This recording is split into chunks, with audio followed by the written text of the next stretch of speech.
Hi everyone, I'm Kevin Nelson. Here's a look at what's going on this week in the news. We begin with news from the Vatican. At his general audience this past week, Pope Francis spoke about his recent visit to Lithuania, Latvia, and Estonia, saying he visited these Baltic nations as they celebrated the 100th anniversary of their declarations of independence. During his visit, the Pope paid homage to the Jewish victims of the Holocaust in Lithuania, which saw more than 95% of its Jewish population murdered. And he visited a former Soviet KGB headquarters that is now a museum dedicated to victims of genocide, foreign occupations, and political resistance. Also during the audience, the Pope spoke on his recent message to Catholics in China after the recent Vatican-China agreement on the nomination of bishops. The Pope said the provisional agreement seeks the true good of the Church, the promotion of preaching the gospel in China, and the reestablishment of the Church's full and visible unity.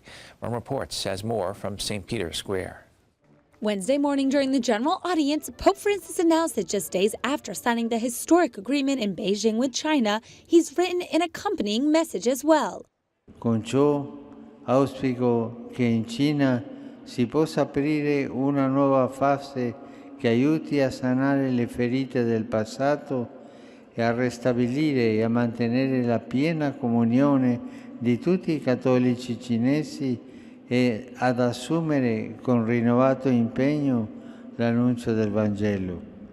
He assured in his letter that he's convinced that the encounter can be authentic and fruitful only if it occurs through the practice of dialogue, which involves knowing and respecting one another.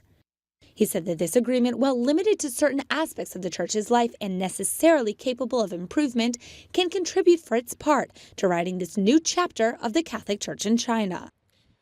L'accordo è frutto di un lungo e ponderato cammino di dialogo inteso a favorire una più positiva collaborazione tra la Santa Sede e le autorità cinesi per il bene della comunità cattolica in Cina e per l'armonia dell'intera società.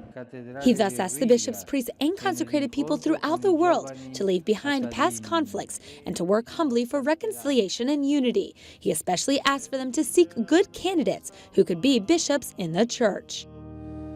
Looking now at news from around the country, New York Cardinal Timothy Dolan, in a September 27th statement, praised a decision by the U.S. Secretary of the Department of Health and Human Services, or the HHS, to end a Food and Drug Administration contract with a company whose business is to procure aborted baby parts for research.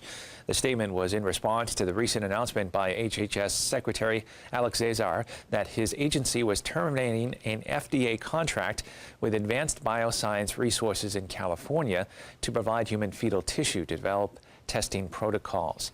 HHS also said it will do an audit of all acquisitions involving human fetal tissue and all research involving fetal tissue to make sure the statutes and regulations governing such research are being followed. Cardinal Dolan, who is chairman of the U.S. Bishops' Committee on Pro-Life Activities, said that the question is not exclusively what is permitted by law, but what is right and just. More news from the Vatican. Under the auspices of the Pontifical Academy for Life, 13 experts from 8 countries spent more than a year developing an authoritative report for palliative care advocacy, which was published in late September by the Journal of Palliative Medicine. Dr. Carlos Centeno, director of the Atlantis Research Group at the University of Navarra, Spain, and coordinator of the experts group, talked with Rome Reports about palliative care. Treating a patient with a terminal illness is, according to the medical community, a very sensitive issue. In this stage of illness, healing is not an option. Therefore, doctors must offer special treatment that relieves physical and emotional pain. This is known as palliative care. ¿En qué consiste la medicina paliativa? What is palliative medicine? To take care of their pain, to give them emotional support, to help them make decisions, and also to care for loved ones around them. And if they need it too, to provide spiritual support, the support that is needed. Palliative care can range from physiotherapy sessions to psychological assistance. There is only one goal: the welfare of the patient and their family. Durante un tiempo podemos estar peleando para For a while, we can fight to have healing. For a while, we can fight to have more time. But there comes a time when the goal is no longer healing. The care, assistance, and the accompaniment of the patient is to focus on getting more time for them.